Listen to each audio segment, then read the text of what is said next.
Salam saudaraku yang Tuhan kasihi.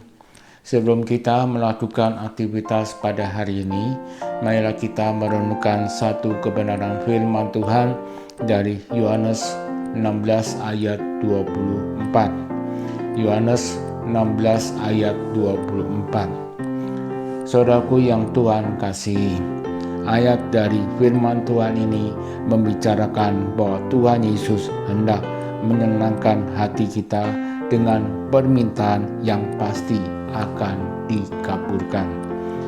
Kalau seseorang salah dalam memahami teks ini, maka orang itu mulai menyusun daftar permintaan dan memohon kepada Tuhan agar dikabulkan. Seakan-akan seseorang berhak memiliki keinginan sendiri tanpa memikirkan apakah itu yang Tuhan inginkan. Jika kita sebagai orang yang percaya merasa bahwa keinginan kita berhak dituruti, maka tidak perlu lagi bertanya apakah permintaan tersebut berasal dari Tuhan atau tidak. Maka dari itu, kita tidak lagi menempatkan diri kita sebagai pelayan Tuhan. Ini berarti bahwa Tuhan sebagai pelayan dan kita sendiri adalah Tuhan yang berhak didengar dan dituruti.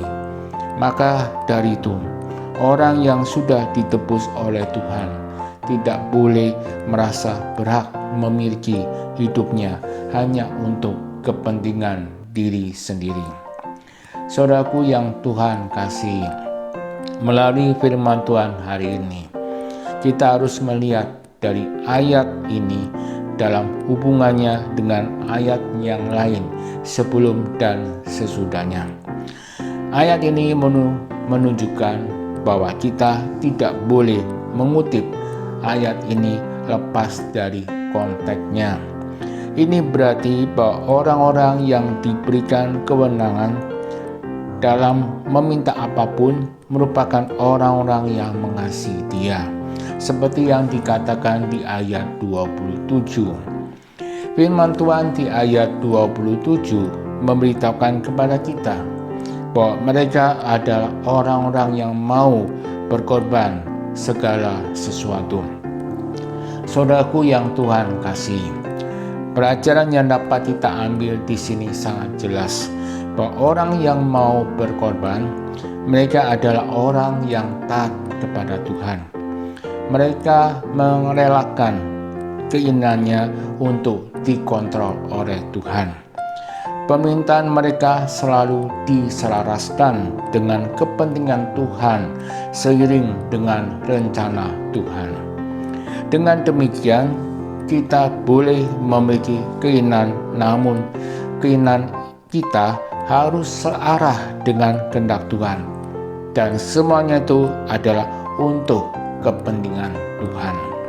Inilah orang-orang yang setiap langkahnya dapat dinikmati oleh Tuhan. Dengan demikian, orang-orang yang percaya dapat mengalami sukacita bersama dengan Tuhan. Saudaraku yang Tuhan kasihi, dengan demikian doa kita sebagai orang yang percaya di dalamnya adalah doa permintaan yang tidak lagi ditujukan untuk kepentingan diri sendiri. Maka dari itu, tujuan kita dari renungan ini adalah hendaknya permintaan kita kepada Tuhan merupakan sebuah permintaan yang di dalamnya membuat Tuhan bersukacita, sehingga permintaan kita adalah demi untuk kepentingan Tuhan, bukan untuk kepentingan diri sendiri. Lalu bagaimanakah dengan kita? Kita taat melakukan kehendak Tuhan dan kita dimampukan untuk menyelesaikan pekerjaan Tuhan. Kiranya Tuhan Yesus memberkati kita. Amin.